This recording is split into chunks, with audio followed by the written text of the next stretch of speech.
Welcome back to Desert Island Slabs, the podcast where we delve deeper into the collector and the psyche of collecting. Every episode, I invite some of my favourite collectors on and I give them a task. The task is to choose the 8 items in their collection that they would save above any other, that they would take if they were being banished, if they were being marooned on a theoretical desert island. My guest this month is Darren Roche, a dermatologist living in Ireland. Darren is someone that agreed to come on Desert Island Slabs very, very early on when I started Desert Island Slabs, and I'm very honoured that he's agreed to come on because he has a very eclectic collection involving some modern items, some vintage items, with a discernibly Irish flavour punctuating through all of them. So Darren, thank you so much for coming on. And before we start, I just want to congratulate you on your recent engagement. How are you doing? Thank you very much. I'm good, James. I'm good. I recently got engaged, which is very exciting news. I think an early plug for my Instagram account because I think I'm going to need to fund a number of different things, including an engagement ring. So I think any offers on any of the items on my Instagram page are warmly welcomed. Maybe with the 8 exceptions of the ones that we're going to have a chat about today. But thank you very much for having me on. Yeah, and Darren's Instagram is lastchanseycards, and it's a wonderful Instagram page. And yeah, before we start going into the specific items, the 8 that we'll discuss, and we'll speak, as you know, with the other episodes in terms of we'll speak in those items in a lot more detail on how they've impacted you and your life and how they call back to certain things. But when you had to choose your 8, what went through your head? What sort of principles did you apply to get to your selection? Yeah, I've watched all of the episodes that you've done before, and some people say that, they knew straight away, and, we were talking about this before, that immediately the types of things that you would choose. But I don't think that it was as easy for me to do that. I know a lot of the ones that have been selected in the past by other people have been kind of directly linked to matches they were at or, football teams that they support. And being from Ireland, where, the infrastructure of Irish football is a lot different and a lot less, funded and advertised and things like that than the Premiership, for example, I don't really have that direct connection to a football team. And again, the number of matches that I've attended in person are, few and far between. So I had to think a little bit harder about the items that meant the most to me, but it was fun. And I picked a variety of things just to some about how I got into collecting or the collecting space, and some that resonate with me about the players that I, value the most and appreciate the most. And then some cards that since I've started collecting have interested me the most. So there's a variety of things that I picked. Exactly. And I think that really picks up on a really interesting thing because it's almost like your journey in life, but also as a collector in terms of the stuff that you wanted when you came in, but then actually as you evolve. And I think a lot of collectors do that to an extent. And to start off, we are discussing something that you acquired very, very early on, I understand, in your hobby journey. And we're going to, this is a big moment for Desert Island Slabs, because we're going to discuss the first Pokemon card we've seen on Desert Island Slabs. Or is it the first Pokemon card we've seen on Desert Island Slabs? Shall we have a chat about that item you're holding up? Yeah, absolutely. So this is the first item that I've picked, which is a first edition Charizard card from 1999. And you might think that an engagement and an upcoming wedding could be exclusively funded by that one card, but it kind of explains how I got into collecting. So, it's probably a very similar story to a lot of people in the collecting space, in that when I was younger, I collected football stickers, and every year I got the album. I never had the attention span to see it through and finish the album, but I definitely collected them. And I collected a little bit of Pokemon cards as well. But again, I never put all of my efforts and attention into it. I wasn't an obsessive collector when I was a younger kid. And then I completely lost touch with it. I didn't collect anything for a very long time. Um, and, I got interested in football and I became obsessed with football. But again, it was never football collectibles. And some of the people you've had on, Damien, Faddy, they have always been, long-term collectors. They've always been involved in the collectible space. And it's something that's really interesting. I wonder what I would have prioritized collecting if I had continued that on, but I didn't. And it brought me up to COVID. And both of us working in healthcare, we probably had a very different experience of COVID to other people. But I was working in Dublin and I was living with my sister actually in Dublin. And COVID happened and it was an awful time to work in a hospital setting. I was getting really stressed and I I wasn't particularly enjoying work. I was frustrated with the organization of the hospital during COVID. There was lots of internal issues that was putting kind of external stress on my life. And I would come home from work, wreck tired, having worked, 13-hour days, 14-hour days, and I needed to relax. So I was watching, it's probably the most naff like 2020 introduction to card play, but I think it was a Logan Paul video that I watched that was, he was speaking about Pokemon cards, and I have no interest or affiliation with Logan Paul. I don't watch any of his videos now, but it was one video that he made about Pokemon cards and buying a box for some ridiculous amount of money, $300,000 or something, and it made me think about cards as an investment opportunity. And it obviously, when you've been involved in it for a couple of years, you realize that the investment aspect is probably a lot more difficult to predict or to do successfully than you would be led to believe when you watch these types of videos. But I got interested in that as an opportunity, and first started collecting any kind of things in my adult life purely with a financial interest in mind.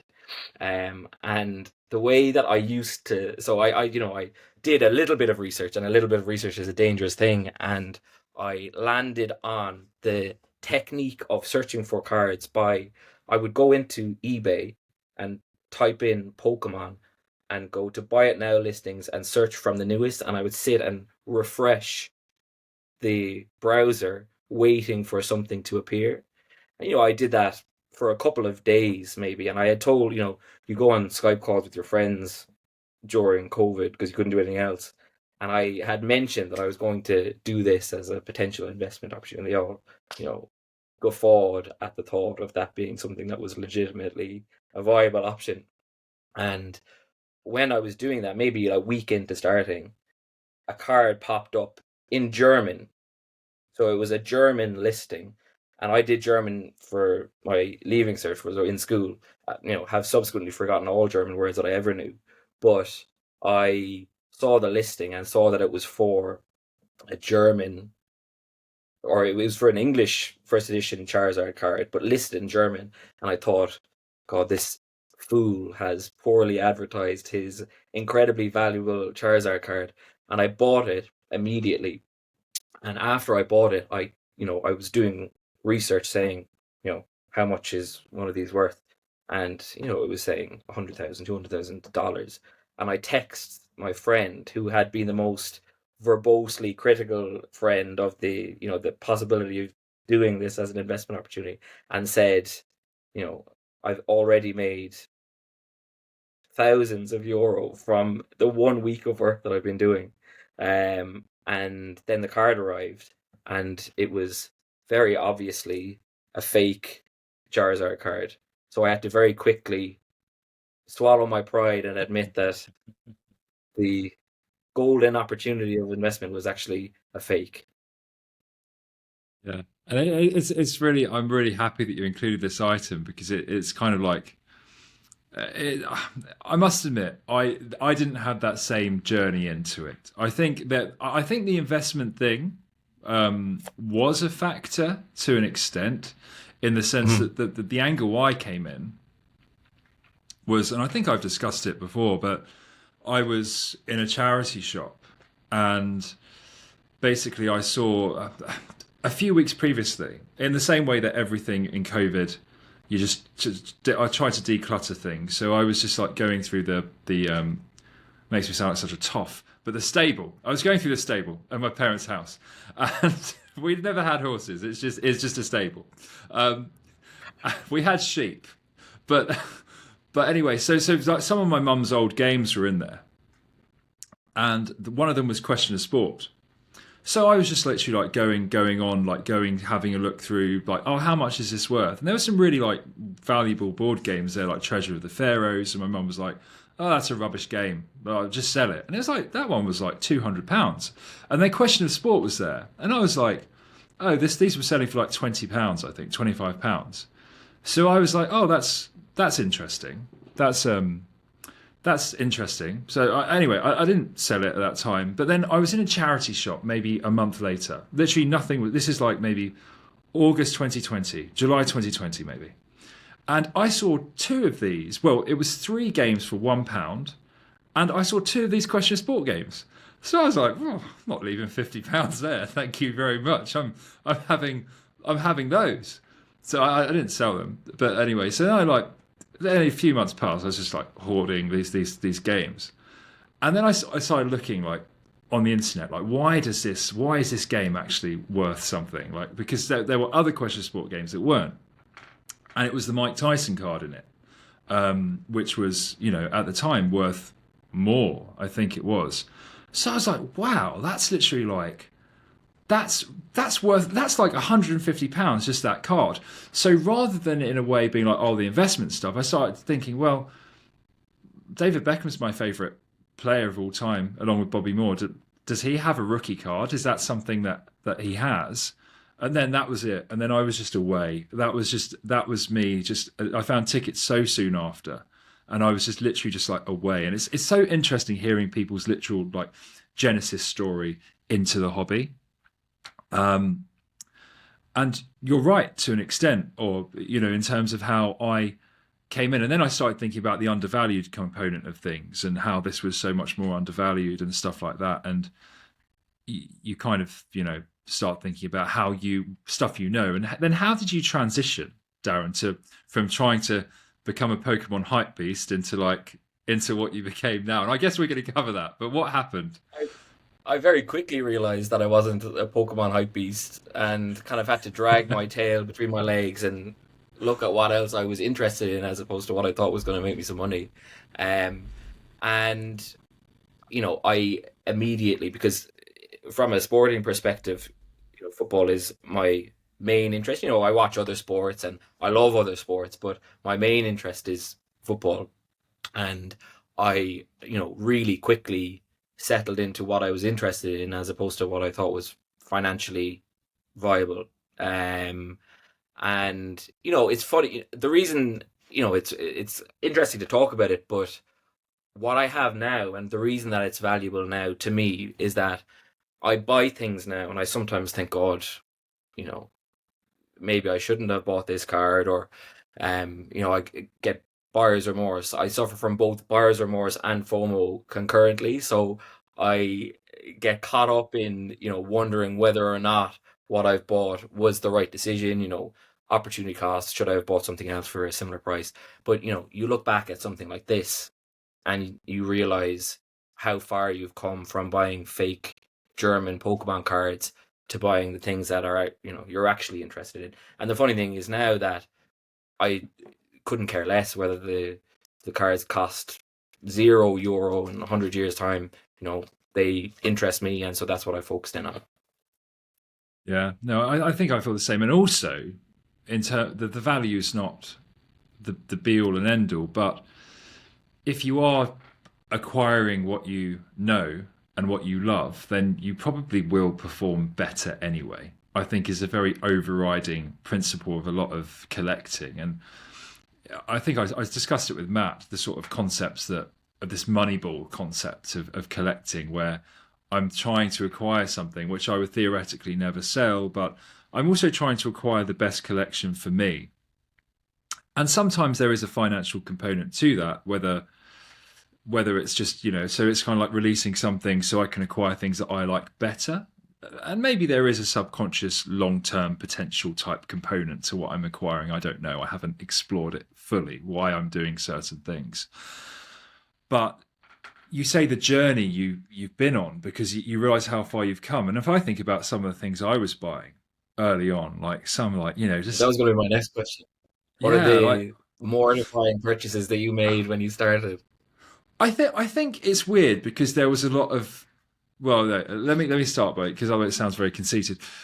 There was some cringe purchases I was making, sort of things like base Donruss 2018 cards of like rated rookies and things like Weston McKennie and people like that, because it's like, oh well, the Americans like soccer, and soccer's in 2026 World Cup is in America, so I'll get that. But at the same time, there was also a lot of really good stuff I was doing into buying sort of like David Beckham, like Sky Sports stickers for barely anything. Like significant tickets for barely anything. Pennies on the pound, just because that was a very unexplored market. And it sounds bad in a way, and it sounds like monopolization or hoarding, but there was a time, and I think myself and Faf have spoken about this a lot privately, there was a time when if you had an idea, you could literally go and get like 5 or 6 of that ticket just on eBay, and you had no idea on the relative supply of things. But say like one I remember, even though it was like Johnny Wilkinson's England rugby debut, there were like 6 sitting on eBay for like £2 each, just from different sellers. And if you have that idea, you could just at that time. So there was a lot of good stuff. There was a lot of not so good stuff, and I think it was quite lucky in some ways because you realise some stuff's not so good. And you could still make a profit on some of the purchases you made, even though they were terrible purchases. And you kind of realised that at the time. It's like, this is an awful purchase. I need to get this sent to ComC because I need to get rid of it as soon as possible. And if I lose money on it, great. I don't really care. I just want it out. It's not a part of what I want to collect now. So it's a real journey. Yeah. The Charizard first edition thing. So if you don't mind me asking, how much did you pay for the card? Like what happened there? So when we were talking before, I tried to go back and find the listing, the email confirmation of the listing. I think it goes back so far that you can't pull up the images, but I'll see if I can screenshot the listing and send it to you, because if it's listed in the UK, then they have to say, fake card, or they have to make some kind of declaration that it isn't an original card. But in German, the word for that is proxy. So, it said, glue rack, which is what the German. I'm ashamed to know what the German for Charizard is. And then the rest of it was first edition proxy card or proxy carton. And all of that information I didn't assimilate into it being a fake card. But I think it was €40. And in my head, that was €40 into €100,000. But it didn't transpire, unfortunately. But you must have some affection for the card, though, in a way, because you've chosen it, like, to go with you to the Desert Island Slabs Island. Like, you must. I think the reason I like it so much is how ridiculous it is. This was my ticket out of the working life, and this was what I was texting the lads about, to say, how wrong you were naysaying that this was going to be a financial opportunity. I was texting my girlfriend saying that we can book flights to the Bahamas off of the card that I'd found on eBay Germany. And it's funny to see how far you come, and how things, how much, not only how far you come, but how much information you've gathered over the years that you've done it. I still make mistakes, obviously, most days when I'm buying things, but I would like to think that I wouldn't get caught out by a glue rack proxy. Buy it now. Maybe I would.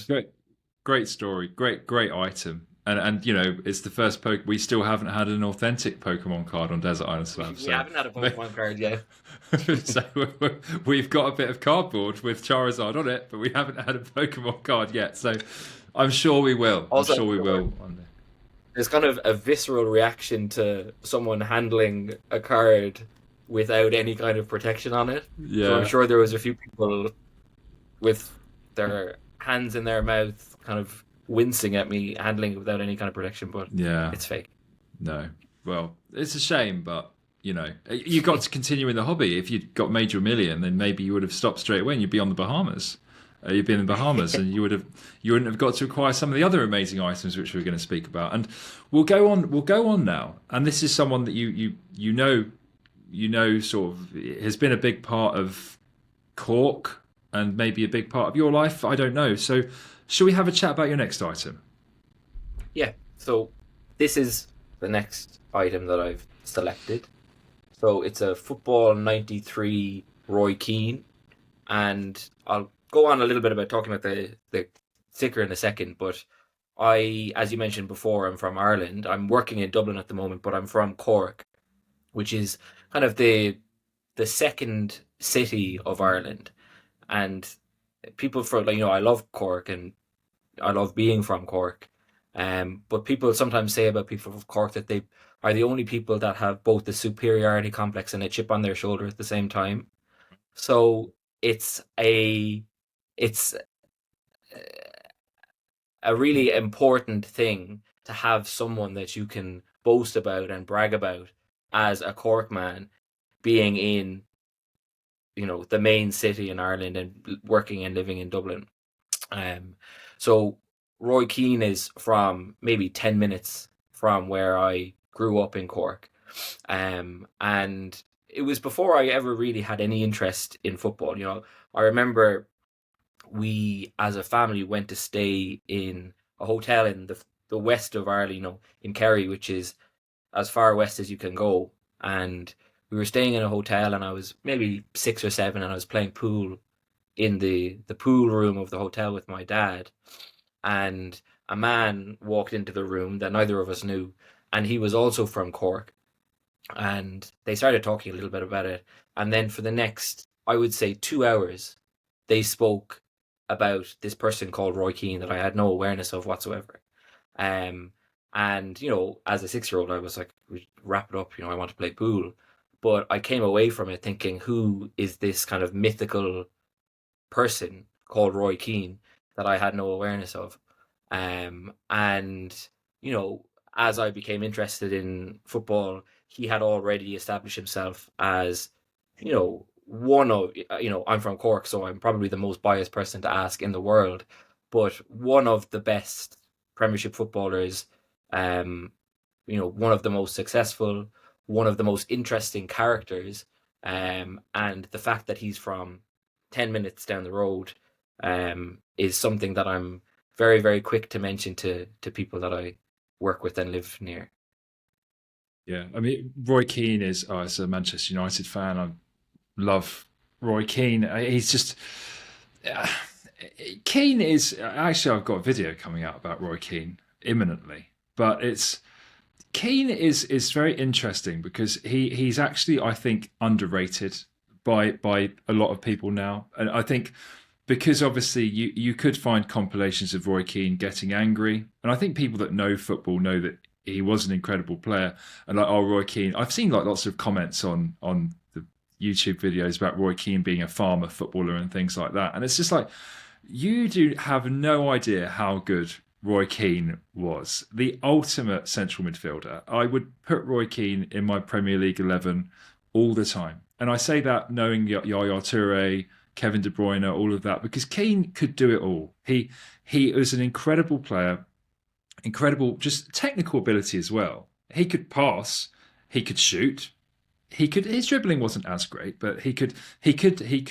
But then also with Keane, the tenacity, the heart, the ability to just have that sort of focus. Everyone always says about the performance in Turin in '99, but Keane, honestly, incredible central midfielder.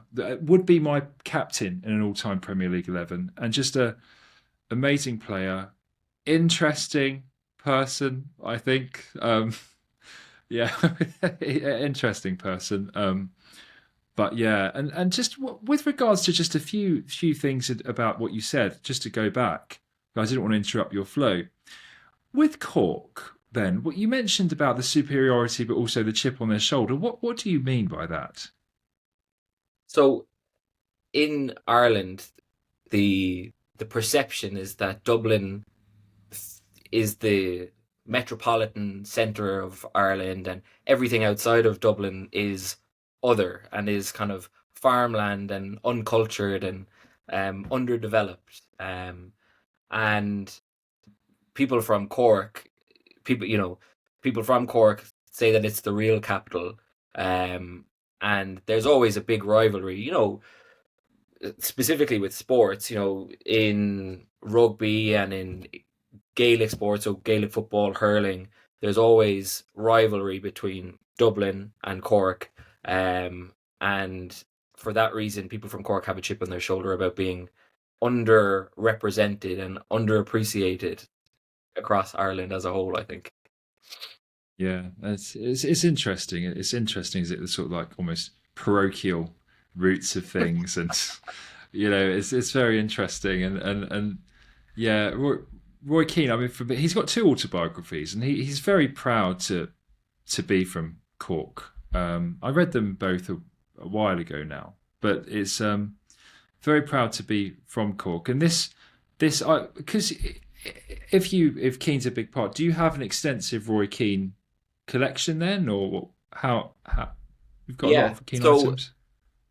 I think I had to pick one item of his because he's my favorite player of all time, and I have you mentioned them recently, the 1990-91 Pro set, and he has a 91-92 Pro set card, and they're both great items as well.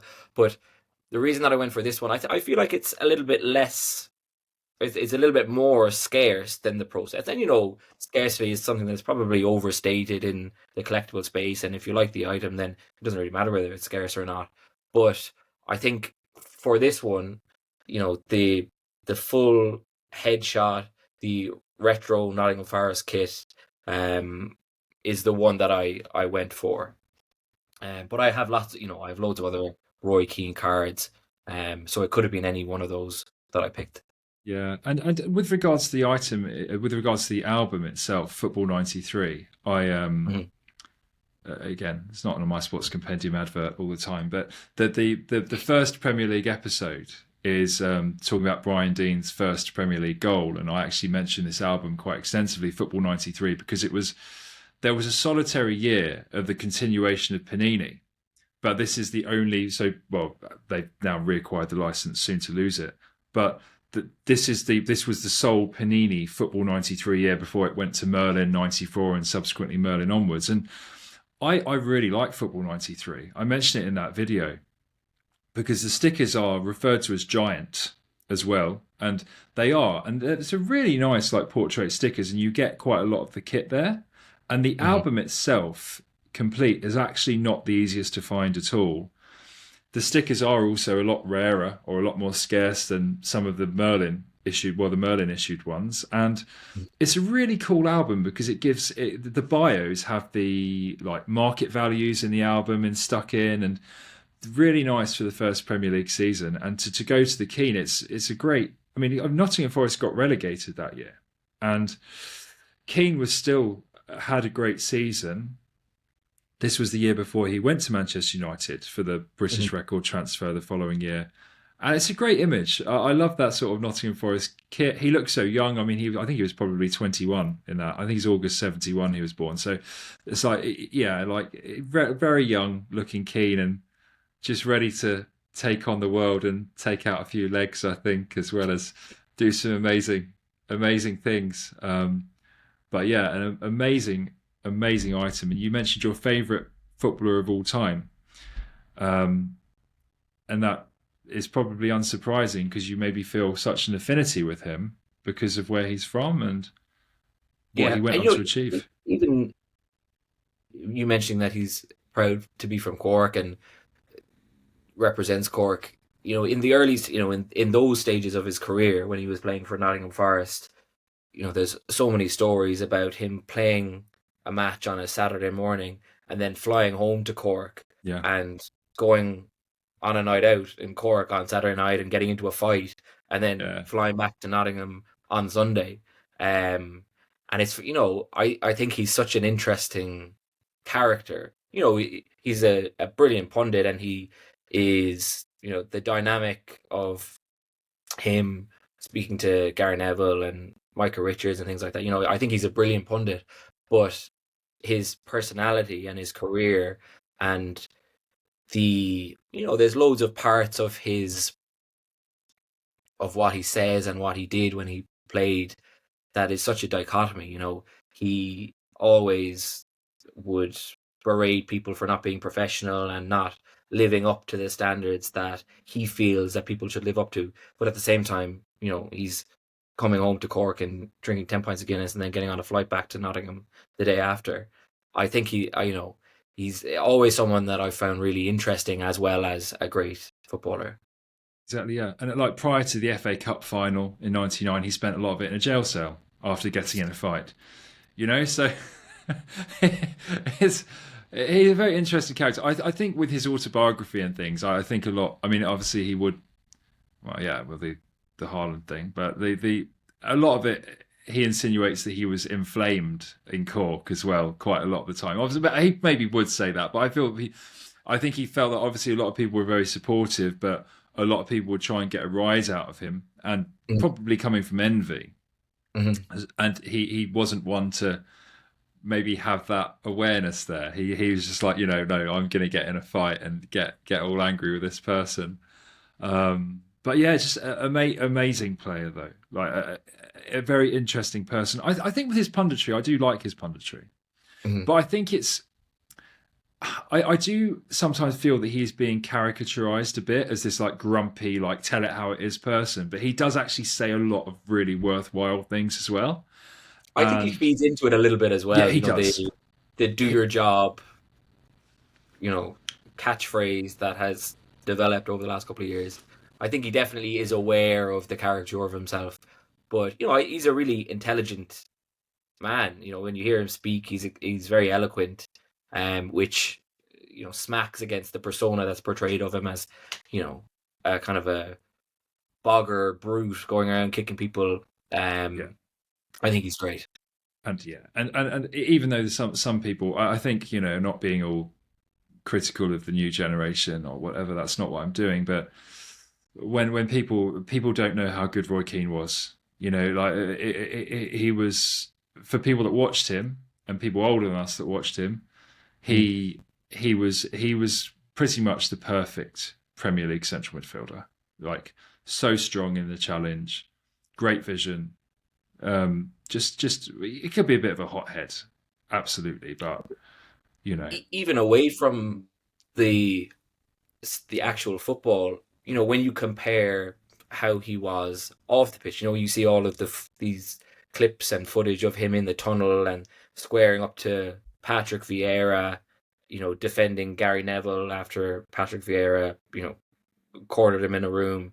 And you compare that to now, if Arsenal were playing Man United, everyone is high-fiving and handshaking. Hands and if I was the manager of a football team, I don't want to say intimidate and injure people, but you definitely want some tenacity and some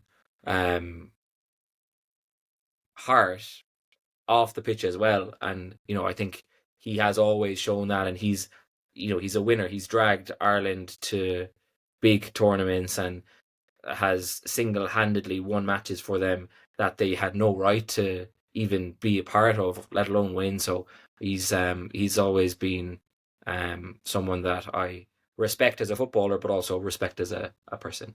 Yeah, wonderful player. And the comment on the Irish national team as well is perfect segue in, because he had some amazing performances for Ireland, but he did have a complicated relationship at times with the national team, and that feeds perfectly in to the next item, and one of his most famous, or should I say, infamous moments. So, should we have a chat about the next Yeah. item? So this is my next item. So it is the 2002 Panini World Cup sticker, including the Ireland team that participated in the World Cup that year. And there's a number, just to look at the sticker. Roy Keane features. He maybe didn't feature in the tournament, but he's on the sticker.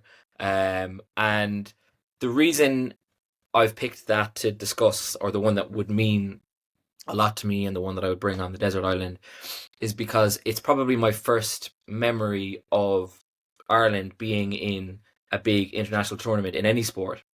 So I was 11 when the 2002 World Cup was happening, and I was just starting to become big into football and really interested in big competitions, the Premiership, the Champions League, and international tournaments.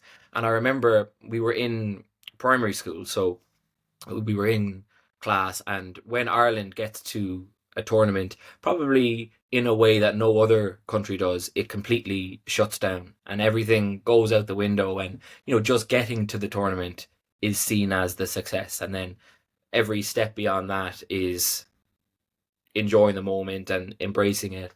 And I remember we were in class, and it's that great moment when you're in primary school class, or when you're a young kid, and the teacher rolls the TV on the trolley into the classroom, and everyone, stops and breaks out in applause. And that was the day that Ireland were playing Germany in the 2002 World Cup, and I remember it like it was yesterday. And they had, so they were in a group with Cameroon and Saudi Arabia, as well as Germany, I think, in the group stages of the World Cup.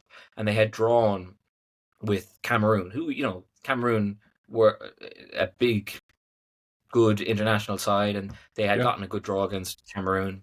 And then they played Germany, and Germany was a powerhouse in 2002. They had so many unbelievable players. I think Miroslav Klose scored again. Did he score against them? Was he the scorer, the first goal in the match? But they played Germany in the second game, and that was the one that we were watching on the TV in the classroom.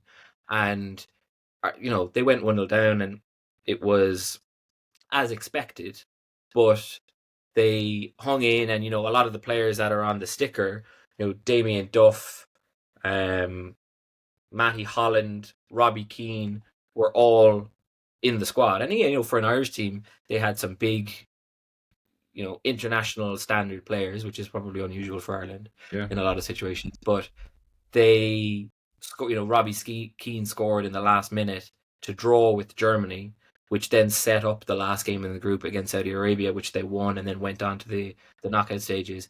And I remember the reaction to the Robbie Keane goal.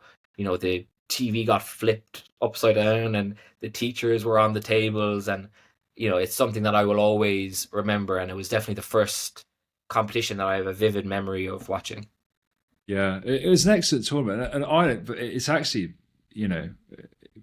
I have a look at this sticker now, and it's an amazing. Obviously, Roy Keane didn't play because of that whole thing, but I mean, Shay Given, Richard Dunn, Gary Breen, I think that is Steve Staunton, Ian Hart, McAteer, Robbie Keane, Niall Quinn, Damien Duff, Matt Holland. I mean, that's a really good team.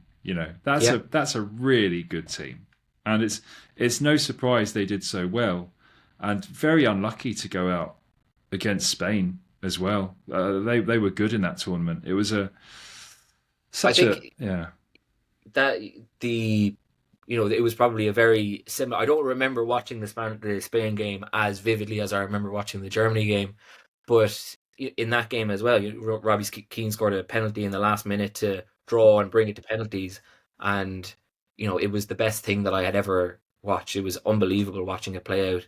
And Ireland, for a small country, they've got a pretty good record in big competitions. They have, I think they've qualified for 3 World Cups. I think they were at 1990, 1994, and then 2002, and they've always made it past the group stages, which for a small country, it's good going.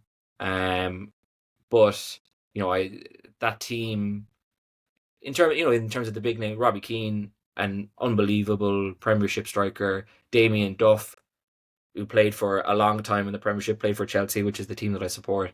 Richard Dunn similarly had a long career in the Premiership. So yeah, they were a great team and a good representation of Ireland at the 2002 World Cup. Yeah, and I have to.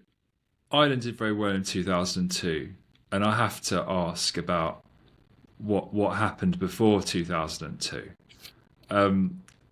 So how did all that? And for anyone that doesn't know, which you probably do know, but what happened first of all, and also how did it go down in Ireland? Because it was a massive frenzy in England as well. So I can't even imagine what was happening in Ireland at the time.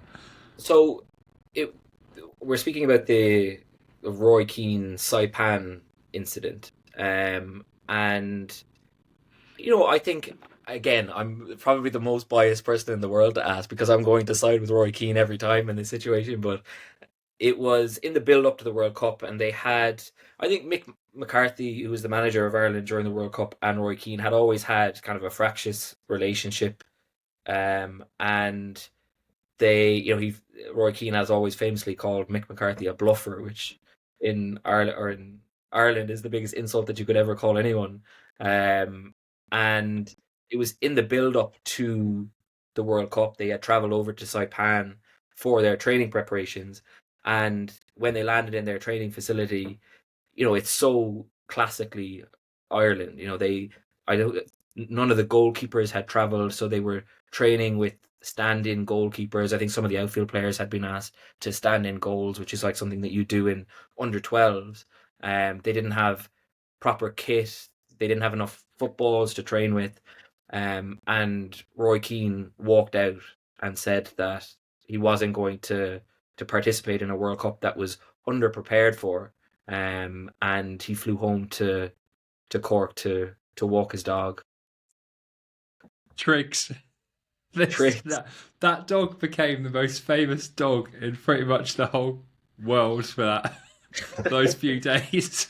I think again, I think in terms of the Irish reaction to it, it was that he had abandoned Ireland in their biggest moment and in their greatest time of need, because leading up to the World Cup, they had qualified from what was considered a group of death. They were in a group with Portugal, who had huge names. Figo was the big name for Portugal in 2002, and the Netherlands again, who had an incredible team.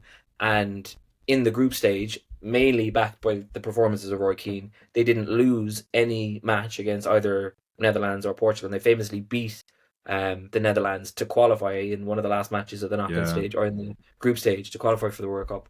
And so, the team was good, but it wasn't the same without Roy Keane. And so the national reaction was that he had abandoned the country. But, I think it speaks to what he is as a professional and is as a person. And, I think unless you call out the inadequacies of preparation, and you're used to the preparation of an excellent, successful club team in Manchester United, and then you come to the amateurish preparations probably that the Irish football team had, and the direct comparison between the two, I can completely understand why he would, what's the right term, throw his toys out of the pram. Yeah. No, exactly. It's a very interesting story, and I believe they're making a film of it or something. I saw very recently. Yeah, I know I didn't see the play, but it's an interesting story. But it's such a shame. Ireland got to the knockout stage, just lost to penalties on Spain, and if Roy Keane had been there, who knows how far they would have gone. So It's always a question mark, but I can still sympathise and understand the reasoning behind it. Yeah, absolutely. And Keane is a man of his principles. And I think he's not afraid. Like most people, be like, oh, it's maybe because he played in the USA in '94, he wasn't as he was. Maybe that factored in. I don't know, but most people be like, it's a World Cup. It's not ideal, but I'll just get on with it. And that's what I think most people will do. But he just couldn't. He physically just couldn't do it. It's just like it's like a visceral response, and I think he did try and reintegrate back in or something. There was some talk, but it's just a very interesting story. And having pumped up footballs and things like that when you're playing in like a FIFA World Cup is crazy. It is crazy. Knowing the FAI, I can 100% see that being the case. So yeah, and yeah, it's just a really interesting story for Keane, and it's sad in a way that happened. But it's given many people something to talk about, and it's given that Triggs dog, who is obviously no longer with us anymore, has been just immortalised. This yellow Labrador just being walked by Roy Keane as he's being like hounded, excuse the pun. Yeah, it's very interesting. Just Triggs. But yeah, and I think we'll move on to the next item, and again, we'll discuss something which another very famous player, not Irish, and another player that I think we both remember incredibly fondly because we were of a very similar age, maybe even the same age, and it's a player that was again an incredible player, just incredible player. So should we have a chat about your next item? Now, the next item is a bit of a cheat because I don't actually physically have the item in hand because it's been sent off for grading with PSA. It was meant to be due back, but it is this, which is, I have it on my phone just so we can speak about it. But it's the 1994 Panini Calciatori Francesco Totti. And I think I've always loved Francesco Totti for whatever reason. I have no affiliation to Roma or to Italy, but in and around the time that the World Cup was happening and my interest in football had exploded, I think that era of footballers, probably from 1998 to 2006 maybe, there was just such a variety of world famous superstars in the football space. And I think it's probably in a way that isn't now. And, the Messi and Ronaldoification has at some level diluted a lot of the second tier players or, the second tier players. But it seemed like during the time that I was most interested in football, every team had their one superstar. And it was around the same time that I used to play a lot of Football Manager, or as was previously known as Championship Manager. And, my knowledge of football was like encyclopedic because of how much I used to play it. I could probably name the full squad of every top division football team off the top of my head just because of how much I used to play Championship Manager. And in the one that I started to play most often, which was Championship Manager 2001, 2002, I remember just thinking that Francesco Totti was the one person that if I had any amount of money in the world that I would buy. And, we were speaking a little bit before about who you first took interest in.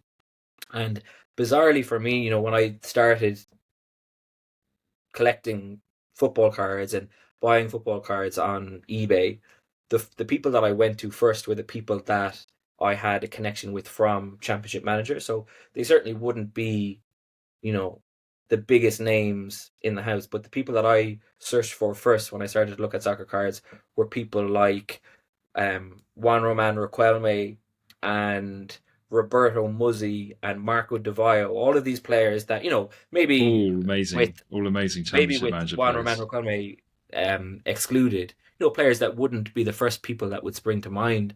But I had such a connection with them because they were the people that were really good on Championship Manager 2001, 2002. Yeah. And for whatever reason, I thought that those were the people that drew my attention first.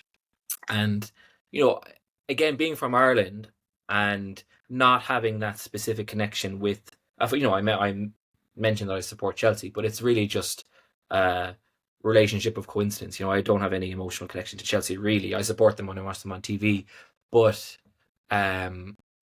not having that direct affiliation with the football team like you do with Manchester United, for example, I found when I started thinking about the cards that meant the most to me was it was all driven by, things like games, so FIFA, Championship Manager, and ads that stuck out in my mind, that when I started to watch football, religiously in the early 2000s, it was the football ads that I used to look forward to watching the most. And there was a few of them, and there was one specifically called, is the Secret The Tournament? secret Was the that the secret title? tournament, or secret game, I think it was called. The Secret Game, which was an ad that Nike produced for the 2002 World Cup, where teams of 3 would compete in a big steel cage that was refereed by Eric Cantona, and he dropped the ball into the middle of the cage, and there was a knockout competition that played out on the ad. And I remember the team that won the knockout competition was a team of 3 with Thierry Henry, Francesco Totti, and Hidetoshi Nakata, who was another player that for whatever reason is kind of ingrained in my brain as an amazing player from the early 2000s. But in the final of the ad, the big moment in the competition is that Francesco Totti leans over to tie his shoelace before the ball is dropped in, and Thierry Henry sprints up behind him and jumps on his back. And as the ball is dropped in, he headers the ball, and it loops over everyone's head and lands in the goal, and the game is over before it starts. And I always remember that, and it just added to this kind of mystique of Francesco Totti being the superstar that he is, definitely in the eyes of Roma fans.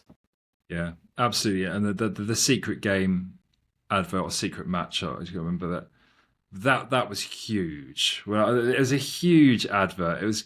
So I've got the list of the players. Triple Espresso was the name of the team. Thierry Henry, Francesco Totti, Hidetoshi Nakata. But then just the names here, I agree with you. I think maybe, and it's hard to know. But if the equivalent of Ronaldo and Messi had been in those days, maybe the same would have happened, because they are amazing players. But maybe not, because some of the players, Vieira, Van Nistelrooy, Scholes, Lundberg, Saviola, Enrique, Davids, Thuram, Wiltord, Figo, Roberto Carlos, Ronaldo, Denilson, Ronaldinho, Sol, Ki Hyun, Fabio Cannavaro, Rositzky, another CMO 102 absolute beast, Thomas Rositzky, when he was at Dortmund, one of the best, just incredible.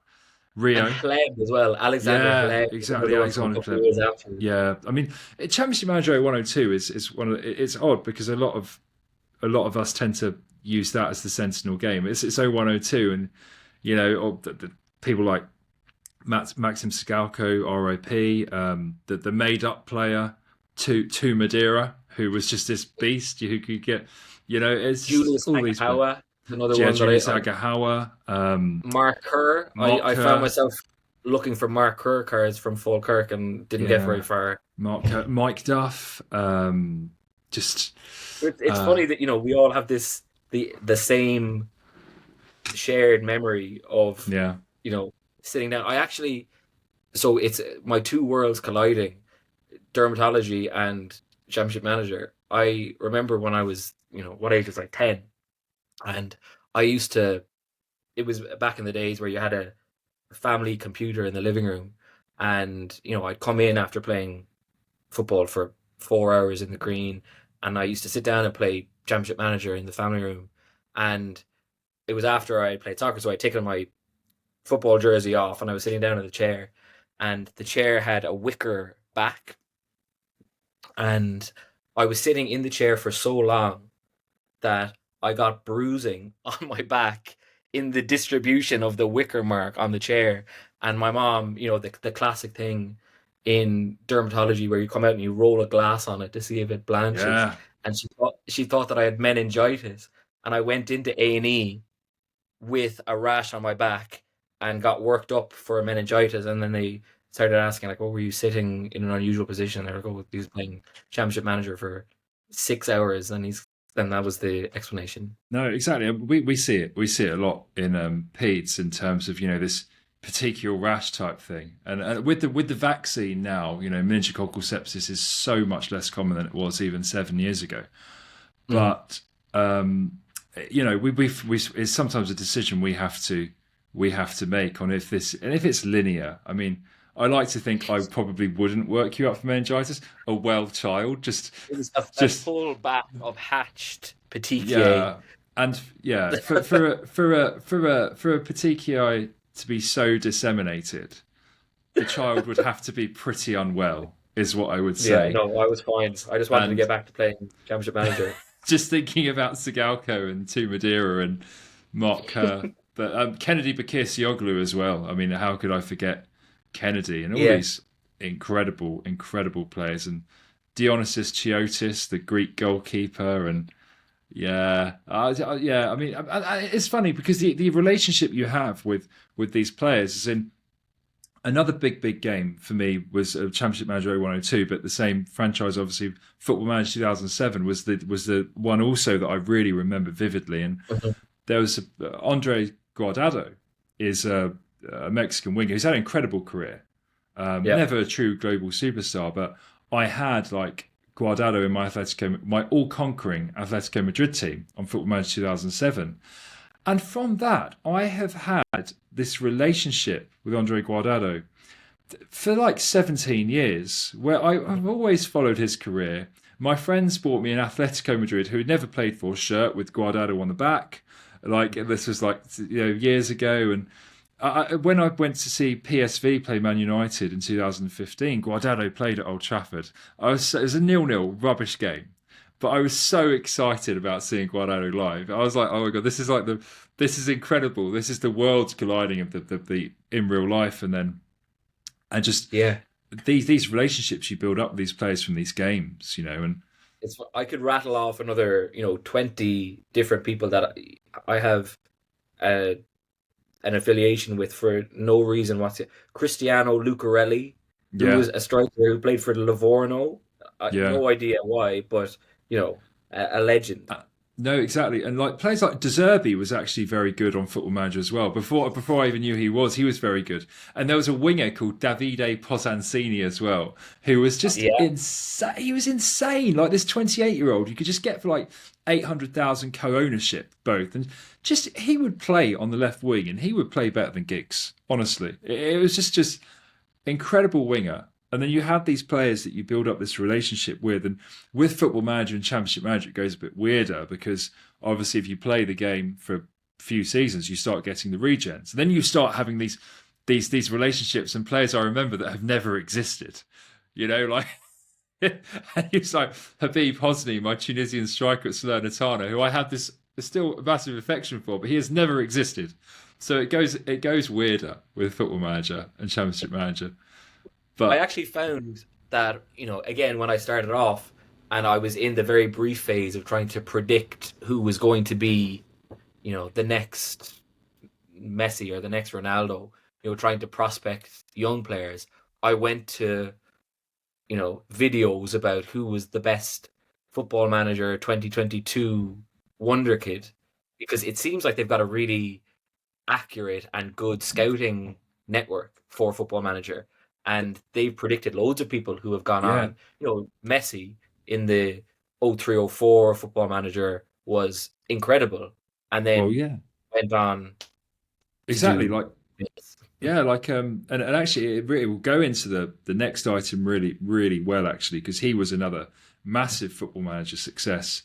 I think it was Championship Manager 4 when he became. But also, just before we go into that, there's the Arjen Robben, players that that had never really been heard of. Robben was a big one, and then I'm trying to think of some other ones where they've called really, really well.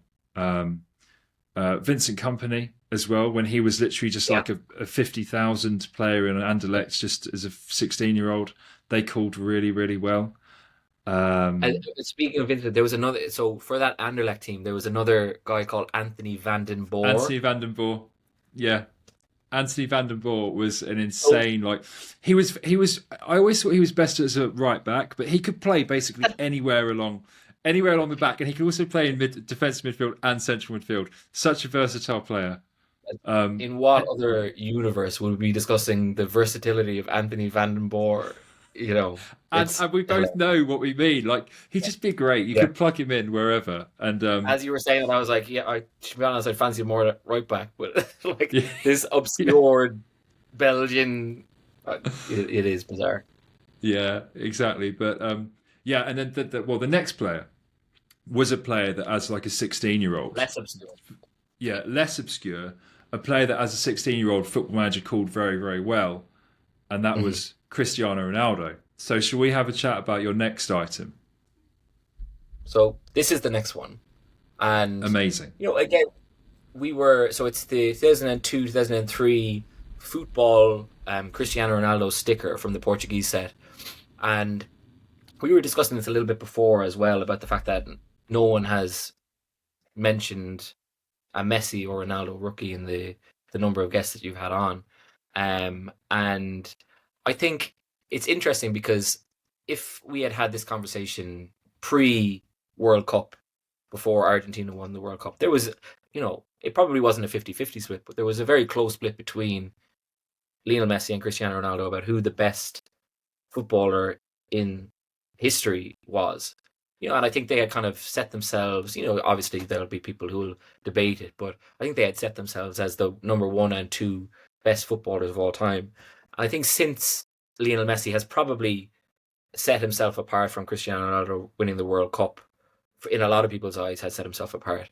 I think Cristiano Ronaldo has kind of fallen into this dead space where now he isn't seen as the one or two just because he isn't or hasn't had the same career as Lionel Messi, but he's still the second best, again, debatably, the second best footballer of all time. And it's funny how that narrative has kind of shifted a little bit, where because Lionel Messi has surpassed him probably, and he's gone to play the remaining years of his career in the Middle East, that he is lesser than the player that he was 2 years ago. But again, speaking about my other love aside from Football Manager is fantasy football. So I am kind of a religious fantasy football player, and my friend group has a fantasy football league, and every year there's a forfeit that has kind of progressively gotten worse and worse. And this weekend, actually, one of my friends has to do a 10-minute stand-up comedy set because he lost our fantasy football league. So I'll be traveling home for my friend's stand-up comedy set that has been Wow. enforced on him. But I remember, I think it was probably the last 2 or 3 years when he played with Manchester United. So it was probably, 07, 08 into 09. Because I think he moved to Real Madrid in 2009, didn't he? Yes, 2009. In fantasy football, the only way that you could play fantasy football was to pick Cristiano Ronaldo and make him your captain every week, because every week it seemed he would score 2 goals, get 2 assists, get man of the match.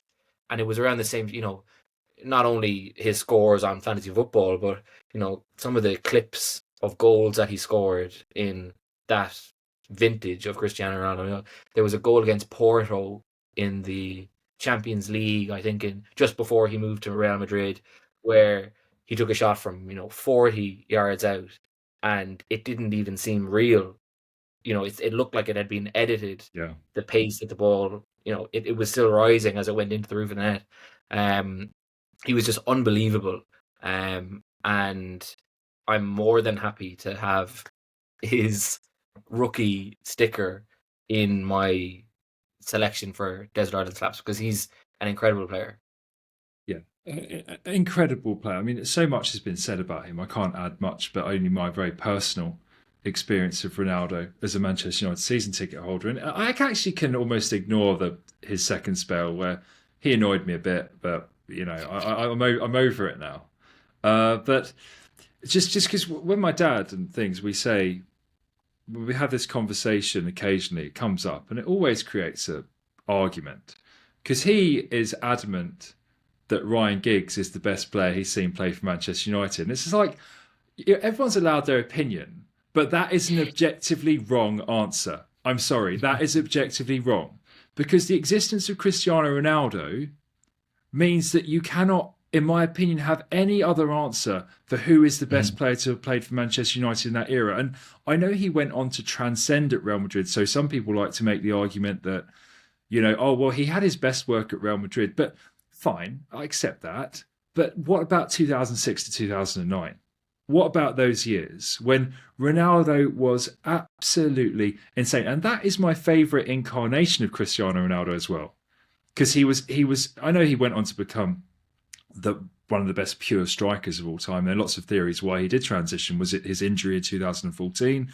Was it these things? But 2006, 2009 Ronaldo is one of the best. It's like insane. Was dribbling, everything, speed, pace. And also these sort of like, there's this narrative, of players like Ronaldo or players like these flair players. Also incredibly strong, heading, bullying players. Literally the an all-round footballer. For me, like, fine, if people want to say Thierry Henry because, he had a longer career in the Premier League, but if you're talking about peaks and heights, I don't think there's any other answer. Cristiano Ronaldo is the best player to at least play for Manchester United. It's not even. I mean, there's a right and wrong to it. I don't think it's up for debate personally. I think even this week I can't remember where I saw it, but there was a poll for the best player in history or something, and it was Messi, Maradona, Cristiano Ronaldo, and R9, and Cristiano Ronaldo was last out of those four. And though they're all incredible players, and R9 Ronaldo was an incredible player, like won huge amounts with Brazil, with Real Madrid, with Inter Milan, etc. But when you objectively compare the two, there's no comparison. Cristiano Ronaldo, what did he win? 3 Ballon d'Ors, Premiership with Man United, 2 Serie A's with Juventus, was it 5 La Ligas with Real Madrid, 1 European Championship with Portugal, incredible, and scored, however, is it 800 goals? Yeah. I think, no respect to R9 Ronaldo, but for me, there's no comparison between the two. And it seems like he's being tipped into this kind of second tier where if you want to say number one is Messi, then I still think that the definite number 2 is Ronaldo. Yeah, and it becomes difficult with questions like this because I didn't see players like Pele, Maradona, Cruyff play. With the Ronaldo and the Messi thing, I've always been of the opinion that Messi is better than Ronaldo. Always, I've always, even before 2020, the whole time I was always like, again, I think there's a. I think now that's I don't want to say that. To me, I think that's a right and wrong as well. Actually, in my opinion, and I know Ronaldo's incredible. I say that with what I just said about Cristiano, but to me, Messi is on a level that is something like just an incredible player. But yeah, it's sometimes it's easier because Ronaldo's been so available. It's quite easy to almost disregard it, which sounds a bit silly. And you have these crazy stats coming up. Obviously, Haaland is nowhere near Ronaldo, but people say Haaland would have to score like 40 goals until he's 39 to get to Ronaldo every single season, and it's just like Ronaldo did that. It's incredible, incredible player. I think when you think about the goal scoring record, and you talk about Messi and Ronaldo. When I was playing underage football, when I was 8, you'd hear about someone playing for a team that had scored a goal a game for 10 games, and you think, oh my God, who is this person? who's scoring more goals than they've played games, and they're doing that at the highest level for, you know, 15 years plus. Um, it's it when you see it played out, and what players like Haaland have to do for the next 15 years to even match it. It doesn't even seem real. And just amazing. And what in terms of, because the item itself, obviously it's an item that we know, we've seen a fair amount. When did you acquire it? Like, what was your decision behind acquiring it? Why did you want it so much? What was the reason? So my goal overall in collecting football cards is to have one card of every player that I want to collect. And in general, I try and get the earliest card that I can of someone. And I think it's I know the term rookie card is kind of bandied around a lot, and at some level it's kind of an American concept, but I think it's really interesting with soccer. I could have picked any Cristiano Ronaldo card. The 2004 Upper Deck signature ones are amazing as well, but I think in football, the way that the stickers and the albums were produced and the way that people collected them, I think is the exact opposite to the desirability of American sports. With American sports, they produce cards and they're advertised as rookie cards. And, there's a section of the set where the the new rookies are given their rookie card, and they're the ones that historically, again, I don't want to speak for American collectors because I don't really have any first-hand experience of it, but it seems as if those are the ones that are always and have been the most valuable and the most desirable ones. But in my experience of collecting football cards when I was 10, and the way that the football albums that these stickers go into were designed, is that the key player was the one that you wanted and the one that you prioritized getting and the one that had the most desirability. And the first card of a player that hadn't proven himself wouldn't really hold much value at all. And that's the one that you'd, tear up or stick on a lunchbox or use as a coaster for your drink. And I think it's interesting that it's translated into what people prioritize for football collecting. But for me, I think it's interesting because those were the stickers that people would have completely discounted when the stickers were released first. I'm sure in 2002 in Portugal, or some of the other cards, in 1994 in Rome, I'm not so sure that the kids would have been pulling out a Totti card and thinking this is Francesco Totti's rookie card. They would have been saying, Giannini is the best player for Roma at the time. That's the one that I want to collect, and that's the one that I want to preserve and maintain. So the way that I collect, I needed to get one card of Cristiano Ronaldo, and of the two options, the card, again, incredible piece of collectabilia, but I have always collected stickers. When I was young, it's what I collected. I never really had any interest or affiliation with cards, so that was really only going to be the one that I picked for Cristiano Ronaldo. And is your preference for stickers when given the choice, is that just like you said, just because of what you did when you were younger, or is it the aesthetic of the sticker as well? What do you think? I think I certainly don't have an exclusive answer for that across all the things that I collect. There are some cards that I prefer over the sticker based on the image, or based on a couple of different things. But I think given the two options, I would always preferentially pick a sticker, because I think we'll, like, in one of the later items, and we discussed again a little bit before we started about how these things have survived. These stickers weren't produced to be preserved and collected and stored in these little plastic holders. They were produced to be pulled off and stuck into an album. And so the fact that even some of them have been maintained and are still around in the condition that they are in, I think is really interesting. Yeah, it's an amazing item as well. I don't own it. I'd love to own a Ronaldo and Messi rookie.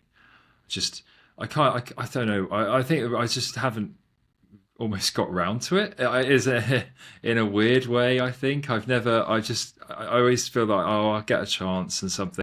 And then also, it's an interesting question actually, because obviously there's a financial limitation in terms of what grades can be acquired, but then it's also where you decide what grade you want to enter and why at 7 versus something lower. What is it? Just that's the best grade that you could maybe afford, or does what did you decide with that?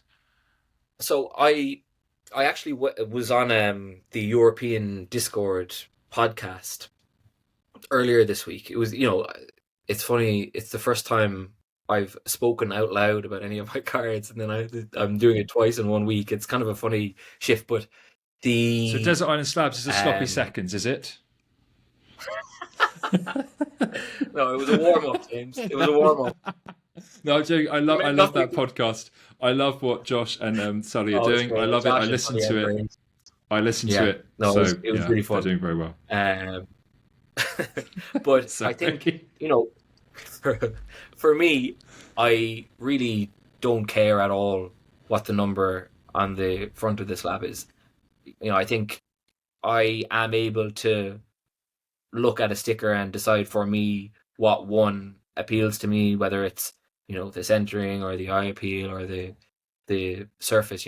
I'm able to make my own independent appraisal of that, and I can't justify the multiples that you get up to for 10s and 9s of these cards, because objectively they're the same thing. If it's getting a 7, it is a pristine card. That's reassurance that there's no creases on it, and otherwise the objective factors that go into buying it are all there. There's no difference to me whether it's in a 7 or a 10 because someone in Oregon decided that it was 90-10 centering, or however they determine it. So I think for cards like that, I definitely want to make sure that the value that I get at the grade that it is worthwhile, because I suffer big time from the opportunity cost. When I get something, I think I could have gotten X number of other things as well as that if I had just opted for a lower grade. So I would much rather have a PSA 7 Cristiano Ronaldo and 10 other cards that I want, compared to breaking the bank and having a PSA 10 Cristiano Ronaldo rookie sticker definitely isn't in my wheelhouse, but a 9, I'd much rather have a 7 and loads of other cards than a 9. I'm with you in many ways. To be honest, a grade is something which can be nice, but I don't tend to prioritize it.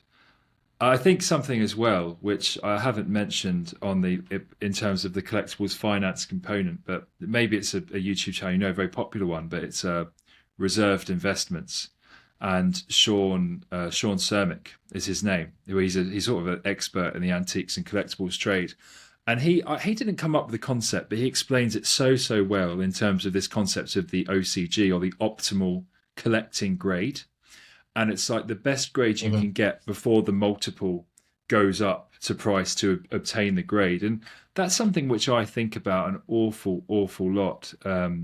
If I am thinking about a grade specific thing, I am transitioning away to kind of raw a bit, with some exceptions for grades where the graded items are just really objectively rare, so the grade almost doesn't matter. But if I do think about grades, I like to think about this optimal collecting grade, and then thinking about my own, going to the pop and looking at I used to do it more when I was thinking about, but the basically doing your own interquartile ranges. I want an item graded within the top 25% of this item, of top 25% condition, and then seeing if there's a bit of discrepancy between that and can I get the optimal collecting grade that's also within the top 25% of the total items graded for the condition. And it was always quite an interesting scientific, it's a bit of a science really. It's almost like using your data and stats background that we sometimes do when we're appraising journal articles in medicine and things, and thinking, can I identify something that I like or would want? But I think it's definitely an interesting conversation, an interesting concept, the optimal collecting grade, and one that you've applied with the CR7 Panini Futebol.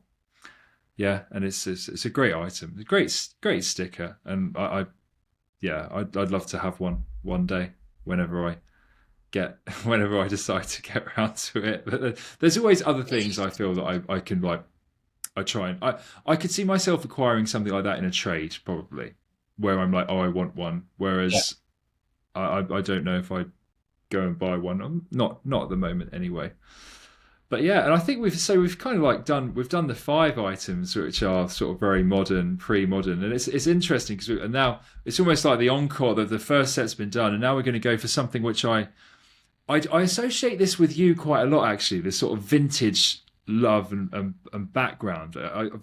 Maybe that's wrong of me, but that's what I always associate with you. Maybe because I see you post quite a lot in the discords, whether it be vintage soccer or the new European one. I'm Mhm. a bit of a lurker in both, to be fair. I chat a lot of rubbish in the ticket one, but I'm a bit of a lurker in the other two. But it's yeah. So vintage is something I associate with you, and the Mhm. next three items are all quite vintagey. And should we have a chat about item number six?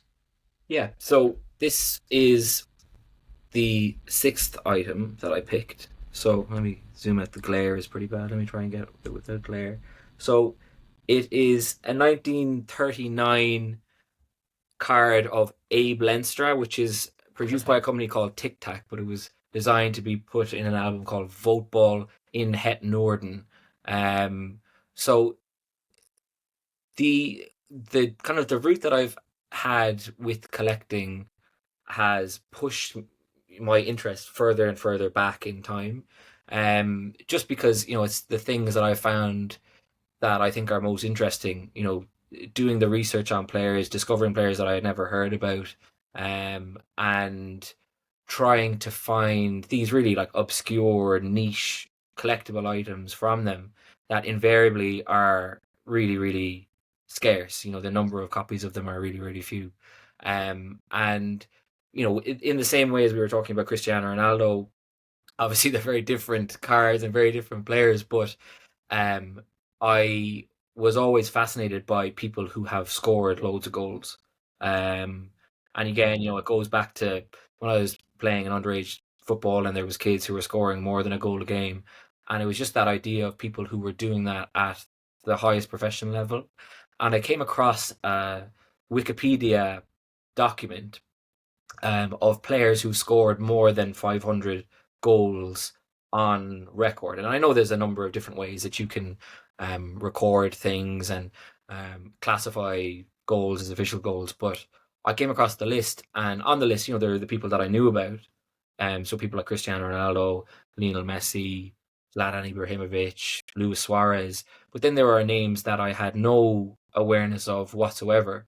And it was all of those people that I have found most interesting to research more recently. And my goal eventually is to try and get the first card of all of the players on that list, um, which is, a lot of them are completely unattainable and, haven't been seen for 10, 15 years. But this is one that I've managed to track down. So Abe Lenstra was a footballer in the Netherlands between kind of the late 30s and mid 50s.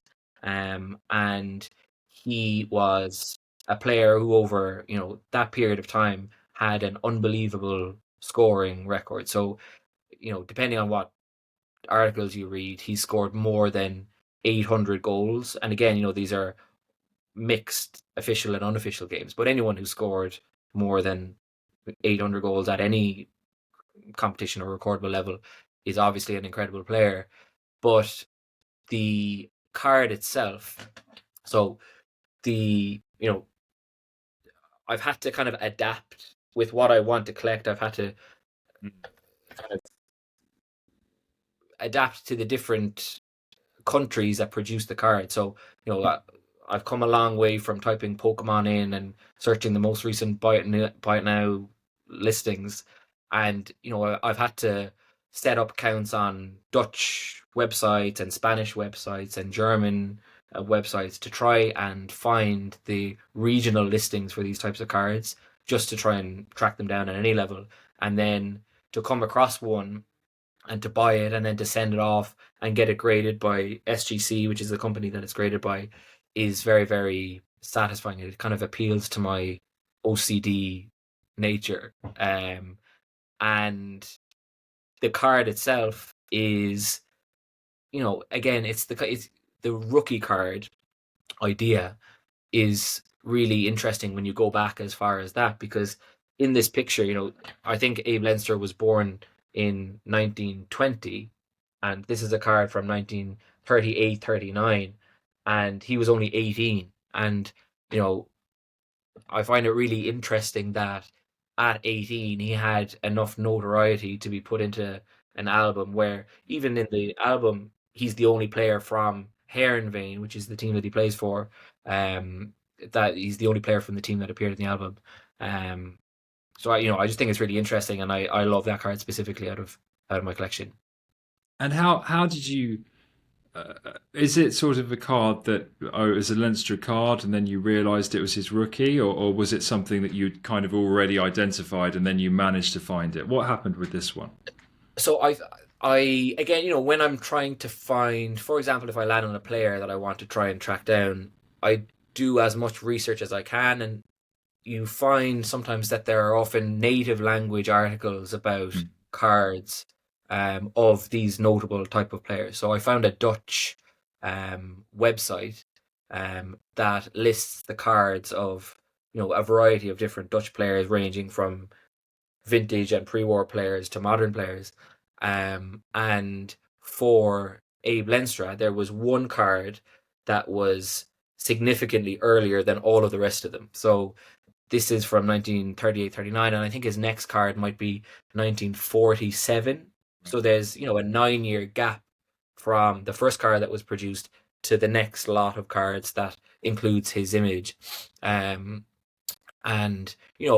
sometimes there's a bit of ambiguity when you are told that a card is someone's first card.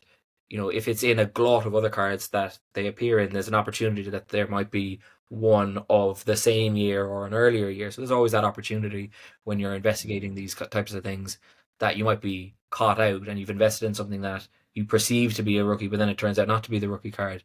But I think for this one, I was really comfortable with how much earlier it was than all of the rest of them. I can't imagine that he's in a Dutch album as 17 from 1937. But it's definitely research first, and then what did you say, and what do you do in the Discord? Lurking, lurking on Lurking. these Dutch and German and Spanish websites for them to come up. Yeah, and with this card, how did it come up? Was it to come up on one of those sort of Dutch marketplaces like Katawiki or something? What happened with this one? So I found it on a Dutch app called Marketplaats, Oh, Marktplaats, yeah. which, and it's interesting because for some countries the status quo is that items are listed on eBay, and there's kind of regional eBay websites. But sometimes you find with countries, uh, these other sites and these other apps like Marketplaats, there is more of a push for items like football cards and vintage collectibles to be listed on them. And I don't know why that is. I don't know why. I don't know whether it's a generational thing where, this app or website was something that was used much more prevalently earlier, and people of a certain vintage use it more exclusively than things like eBay. But sometimes you find that on these regional apps that you get a lot of different things compared to what you would find on the eBay equivalents. And I've had, it's a lot of work. It's a lot of waiting and looking regularly for the items that you're interested in. But I can't imagine that this would be sold on eBay at any kind of No. regularity, whereas on Marketplace you do see them from time to time. No, Darren, with regards to this card, so for instance, say Abe Lenstra, is this like an expensive card then? Is it like a rare card? Is it, without necessarily going to prices, is this something that the Yeah. seller, for instance, covets, or the buyer, is this a coveted card within the Netherlands? Well, it's difficult to, because I think when you go on these apps and you speak with, Dutch collectors, for example, just speaking about this card specifically, they have, a completely different mindset to the collectors that you speak to on the Discord or on Instagram. They have very little interest in moving on these types of cards if they have them. And so it's often, a negotiation or coaxing effort to try and get them to release them from their collection. But sometimes it's the most, again, it's my OCD nature, but the thing that I love most is to buy a lot of cards where there's one valuable one mixed in with the rest of them. It's kind of like the thrill of the chase, and if you can identify one card that you see in a lot, lurking in the background, that then justifies you purchasing the full lot, both from a financial perspective and from a collectible perspective, then it's so satisfying. And I ask on the Discord sometimes about people's stories about items that they found in that way, lurking in the backs of lots or lurking in the backs of collections, because it's the same, 1 in a million thing. You see it sometimes on, there's YouTube videos of garage sale finds, or car boot sale finds, where someone finds a vintage putter in the back of someone's boot that's worth exponentially more than it's on sale for. And it's those kind of things that are, I find really satisfying, because it justifies all the work that you put into it.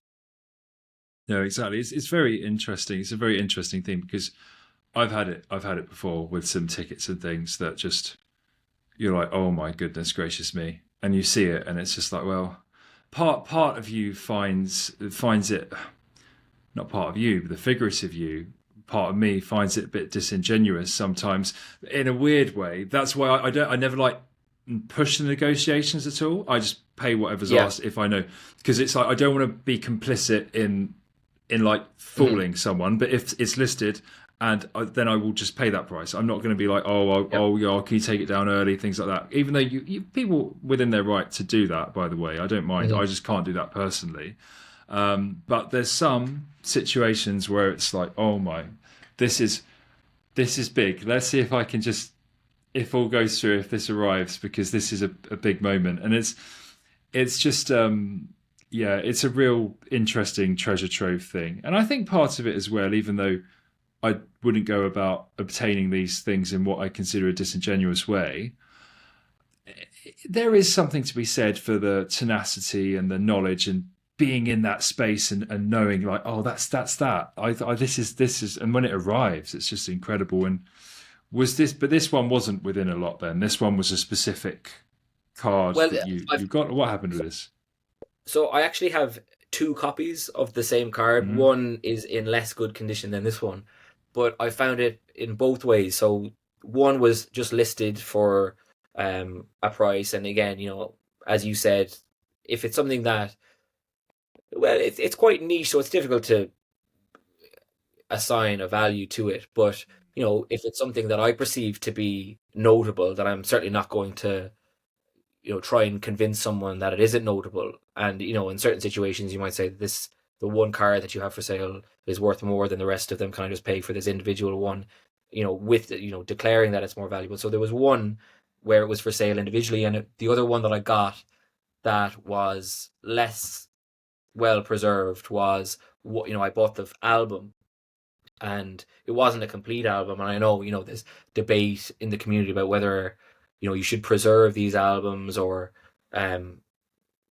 remove the stickers from them to keep them as individual collectible stickers. But for me, I don't collect full albums, and the card that I wanted was in it, so I removed it from an album, and that's the second one that I have. Nice. It's a really cool image as well of him. And, it's kind of unusually modern. Sometimes when you see 1930s cards, 1940s cards, they they're kind of unusual caricatures, or the visual appeal of them isn't as good as some of the later issues. But for this, it looks, it's a standard size card. It's a really nice image. It has a really nice back on the back. Really nice. So no, definitely a very satisfying one to find after all of the research. Yeah, amazing. And yeah, it's a great item, and someone that I'm not familiar with at all, if I'm honest. He is from a part of the Netherlands. I think he's a Frisian, which is kind of an ethnic group in the Netherlands. I think it's in the north of the Netherlands, and the state or the team that he played for, Heerenveen, because of the notoriety that he gained when he was playing for them. He played for them for maybe 15 years. The stadium that they play in is called the Abe Lenstra Stadion, and I always think that if if you've gotten to the level of having the stadium named after you, then you're probably doing pretty okay. Yeah. There's a few other, the Giuseppe Meazza Stadium in Italy. There's the Puskás Arena in Hungary.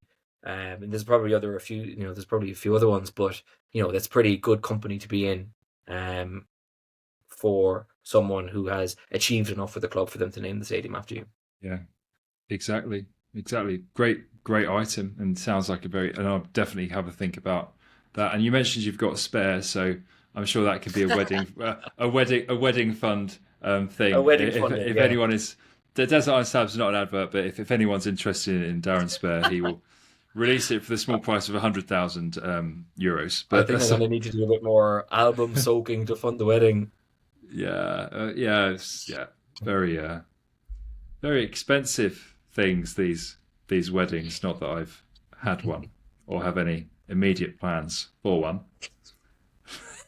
But anyway, moving on, and another vintage item. We're moving even earlier, actually, to a card that is actually just over a century old, and a very interesting set that I did quite a bit. Well, not quite a bit, it's a lie, but quite a bit of reading before we started, because I was really interested by this set. It's and one particular component of it. But should we have a chat about your next item? Yes. So this is the next item, and again, the glare is probably a little bit better. So it's a 1922 Thomson Adventure Elisha Scott. So again, it's more of the players that I've discovered since I've kind of expanded my collecting interest. And Elisha Scott was an Irish player. So he was born in Belfast and he played for the Irish national football team in the 20s and 30s. And he also played for Liverpool, and I think is Liverpool's longest spanning career, or I think he played for them for a span of 22 years, and so he has the longest career span of any Liverpool player, and he appeared over 450 times for them. And he was just an amazing kind of World War One, immediately post World War One era goalkeeper. And doing a bit of research into him, he has much more of a kind of a cult following and a fan following amongst Liverpool fans than I was aware of. So he was apparently, again, this is all the research that I've done, the first player to have a chant sung in Anfield about him, and had a rivalry with Dixie Dean, who, obviously people who are involved in the vintage collecting space know about Dixie Dean. But all of the reading that I've done and all the things you read about Elisha Scott suggest that it was always Elisha Scott versus Dixie Dean in the Merseyside derbies in the 1920s. So, he was a really interesting player, or I found it really interesting to read about him and to find out about him. And the cards that he has, or the earliest cards that I've been able to identify, I think he has a Pinnis card from the set, the Hughie Gallagher card that we both Yeah, have, I think. yeah, A suggestive raise of the eyebrows. So he has a Pinnis card, but this is the other. So I think I might have another 1922 issue as well, but this is the one that I've picked, because it's a nice image on the front, but the back, yeah. there's kind of personalized inscription. So this one says, "Yours sincerely, Elisha Scott," and there's an individualized message from each player in the set on the back of the card. And I think it's always interesting to look back at the first card of a number of different types. I know we've discussed the Wayne Rooney card from Futera with the patch from his first full season with Everton, Yeah, as a really early patch card.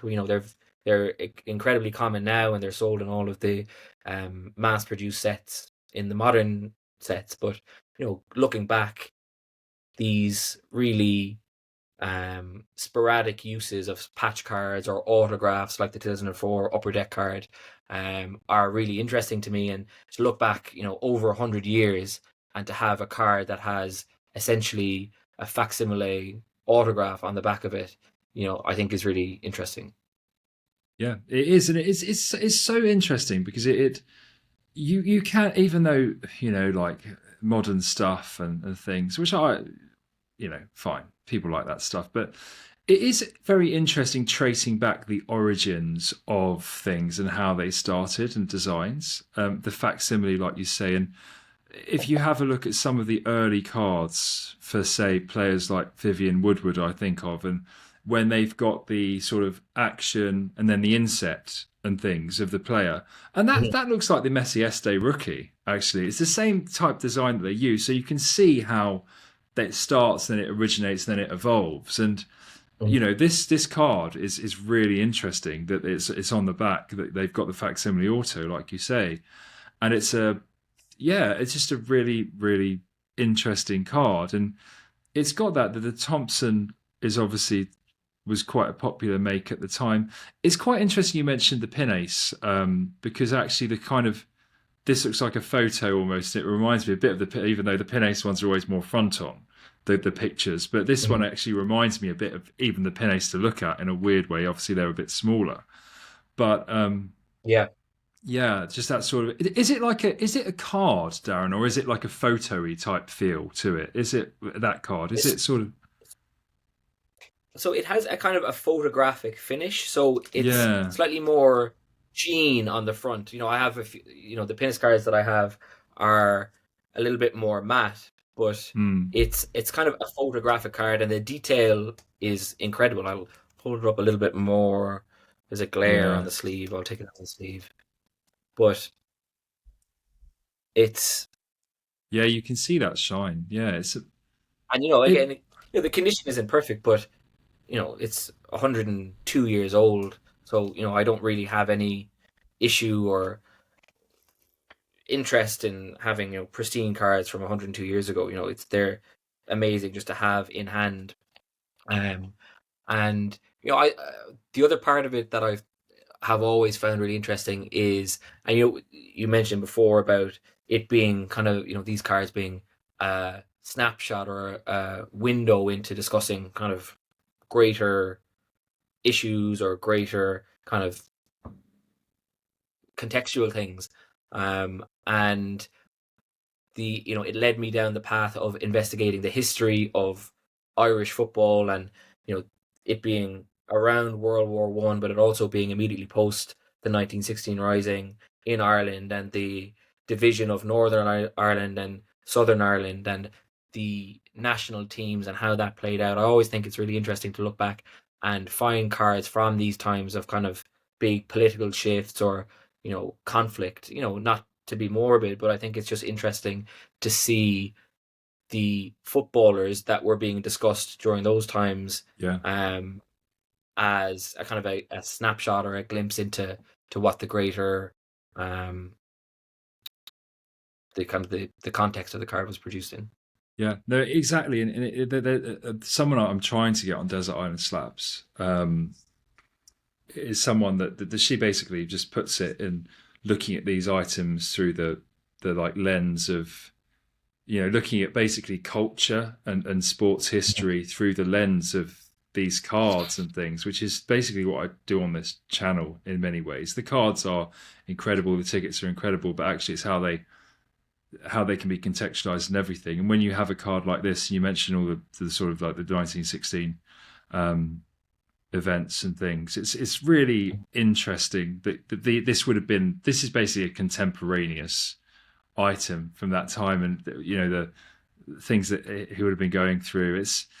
That's why these items are so amazing, actually, and why. And it's not to bash modern. It's really not to do that at all. But it's kind of like just that lens and that prism that these items were created at that time is amazing. And and you mentioned the Futera patches and things, and I even apart from the advent of, it's not like I don't like any modern items or whether 2014 is modern, because one of probably my favorite patch card I own is actually a Yaya Toure patch card of like a crest. It's his crest. I haven't got it to hand, but and what I find amazing is that shirt was taken from like the match in which he scored the winner against Stoke for a 1-0 win. And it's just like Mhm. that's such an amazing item. Fine, it was just a 1-0 Premier League win in the 2013-14 season, but Yeah. Yaya had an amazing season that year. He scored the winner in that match. It's literally documented down. And when you have that sort of thing to just be able to like contextualize it, I find so Yeah. amazing. And I mean that's small fry compared to items like the Elisha Scott for one. But it's just it's really interesting when you have these. It's like a portal. You use the word portal. It's a portal into that moment, and Yeah. when you pick it up, when you see it, it evokes all those memories, and it also encourages further research into the historical component of things as well, which I find Mhm.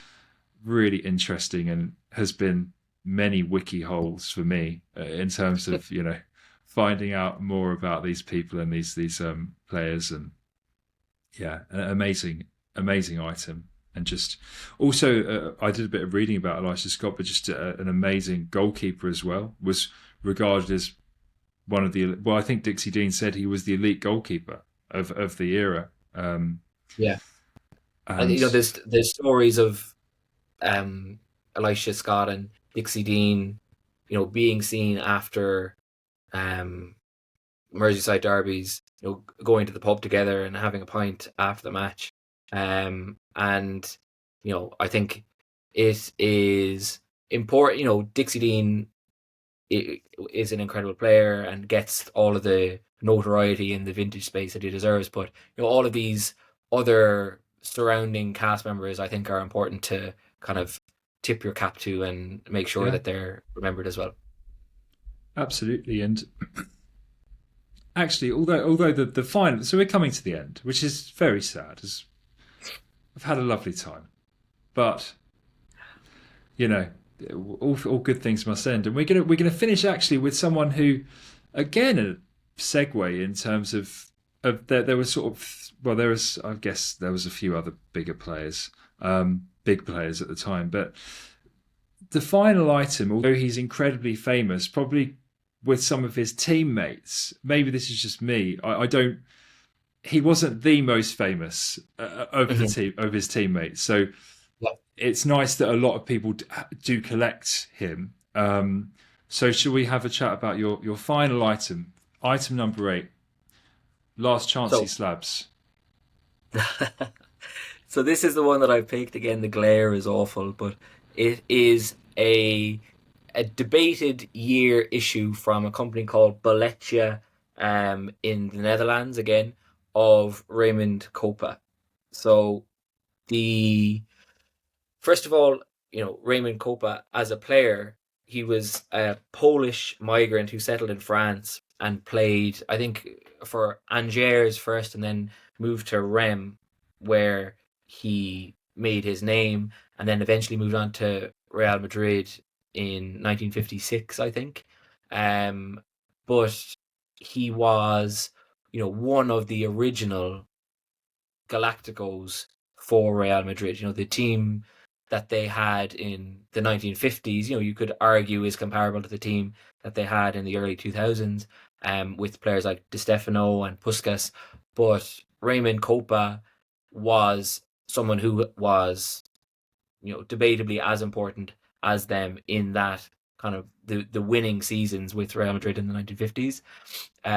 He won the Ballon d'Or in 1958, but when you look back, he was in the top 3 voting for the Ballon d'Or in 4 consecutive years. So he was in and around the best player in the world for a 4-year stretch at the end of the 1950s. And everything that you read about him and you look on his Wikipedia page, and his individual honors list is incredible. And for someone, again, I mentioned before about looking at cards of players who were affected or played during times of conflict. He was a Polish migrant who moved to France, changed his surname, and began playing football, and ended up at the highest level possible as the best player or one of the best players in the world over a 3 to 4 year 4 year stretch. And I think as a player he was incredible, and his cards are unusually difficult to date and to collect. So it's one of the reasons that I've always been drawn to collecting his cards and researching his cards, because in other situations there's a very clear delineated first card and then all of the other ones after that. But for Raymond Kopa, and the interesting thing about it is that these cards are really difficult to date, and there's very few times where you can say definitively that something is from 1950, 1951, 1952, 53. So it's probably best considered a range of years that it was produced in, but it's still, one of his early cards. He has other French issues. I know Nils on the Discord is an expert on French stuff, and Raymond Kopa specifically, but it is just, for me, what I always try and do is collect the earliest card, but the most colorful card of someone, because I think that, that kind of contrasting background and then the pop of a color in the background is always something that appeals to me visually. And I just think it's a really incredible image of a really early sticker of an amazing player. Yeah, it's a really nice. I like green, so green is my favorite color. So anything green, I find myself. I have to stop myself sometimes, just like, and try and objectively analyze something, because sometimes if I see green, I'm like, oh, I like it. Really nice, a really nice image of him. And yeah, was this again? It's almost the same question, but I'm interested again in the specific story. But how did you find this one then? Was it something that again you'd researched before? Because I've heard of Bolletje, for instance, but like, or was it just that it came up, or you like Kopa cards came up and then you then did the research? What happened here? So it was the complete opposite of the last story, actually. So it was on the same app, actually. It sounds like this is some kind of marketplace, some kind of treasure trove, but really it's probably two successful stories over the last 4 years. It was something that I saw. I had an awareness of the name, but I hadn't really done a significant amount of research into the cards that were available for him. But it was something that I saw, and visually it appealed to me, and I bought it. And then it went on to develop, after I bought it, the narrative of it being the earliest card, or queried the earliest card of the ones that were available. Now, again, I think there is complete reasonable debate about the year that it was issued. I think it was probably a little bit later than 1950 to 52, which is sometimes the age range that you see listed. But it was completely a coincidental purchase that went on then to develop significance in terms of the players that I was interested in collecting, and the specific issue that I had kind of stumbled across. Yeah, it's a really nice image as well, and I think because Bolletje has also got some other cards and things. I've seen this name. I don't own any, but I've seen this name mentioned for a few things that people speak about on the vintage Discord, and just a really interesting. And the ranges. I like that PSA do that as well, actually. The ranges, because it kind of, they do it with the Baines cards. I quite like, and I remember at first, I don't know whether they were always doing that, I'm not sure, but I was kind of quite reluctant to grade some Baines cards because I wasn't sure whether they even would, because of the uncertainty. But I quite like the like 1910s, 1920s type thing that they do. And and have you gone looking for any other Kopa items then, or are you happy with this one, or what do you think? I think again, the way that I collect, I want one card of each player. Otherwise, my attention span again is too short to try and research everyone as much or at the detail level that I would want to. But I think for me, I have a card of his now, and I'll move on to other people that I'm interested in collecting that I don't have a notable card for. Again, the nice thing is there's a lot of visual repetition. So once you've researched a player, you have in the back of your mind all of the cards that are important for that person, and then if it shows up, then you have a rough sense of something's rarity and whether it's desirable and whether it's something that you should actively pursue. And so, if there's opportunities to pick up a second card of someone, then I will, if it is feasible. But it's not something that I need to pursue because I have this one, and that's, for me, Raymond Kopa ticked off the list of collecting one card from him.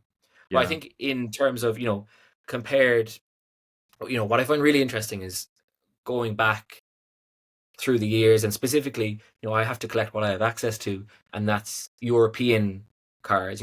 There's a big dearth of South American cards in my collection because I just don't have access to the same types of auction houses and websites that I do for Europe.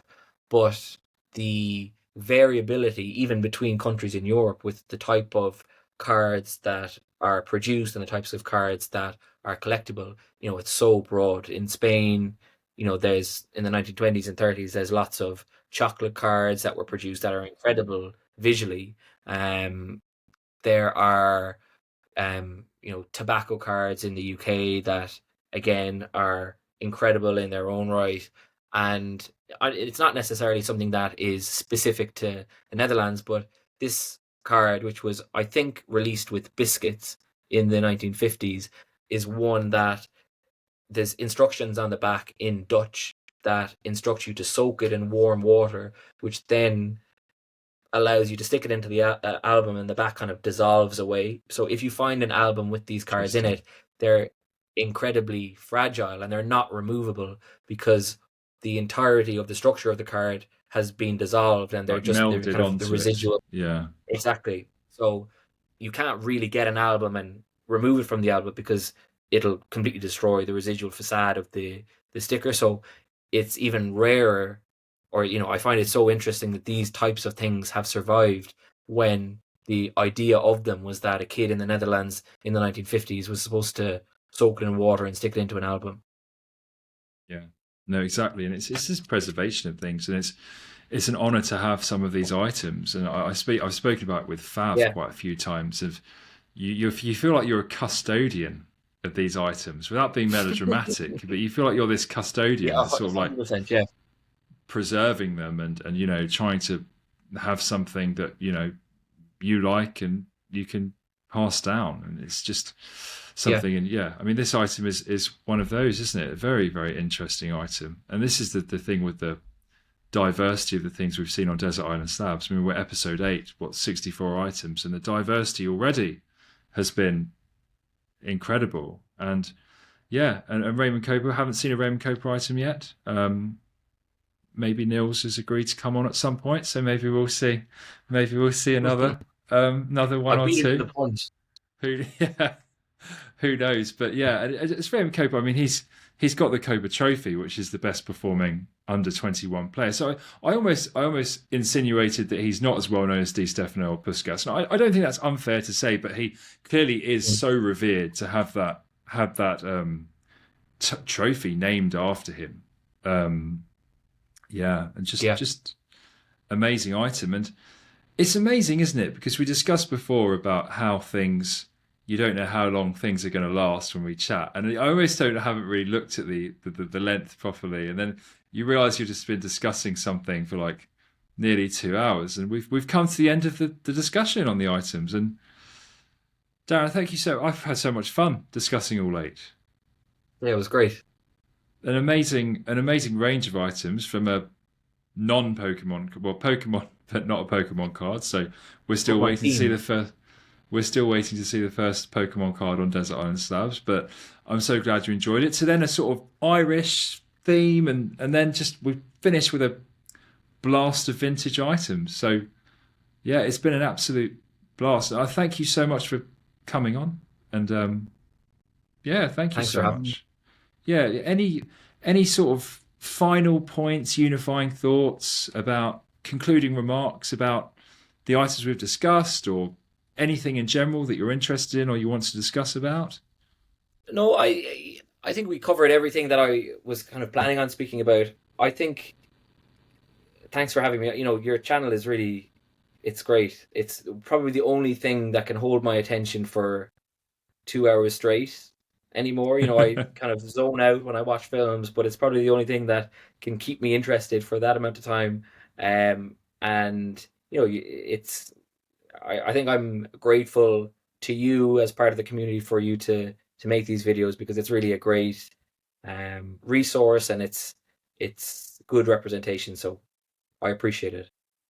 Thank you so much, and thank you for coming on. It's the guests that make Desert Island Slabs, to be honest. I love doing the other videos, but I've said Desert Island Slabs is the thing that I enjoy the most, because it's conversing, and it's about sharing knowledge, and also seeing these items as well. And I love seeing some of the items we see more commonly, frequently, but when someone is given the opportunity and free reign to delve into their collection, they will come out with some items that you wouldn't expect to see. And you've done that, and I thank you so much for coming on. And yeah, thank you so much to everyone for listening to this episode of Desert Island Slabs. Darren was an amazing guest.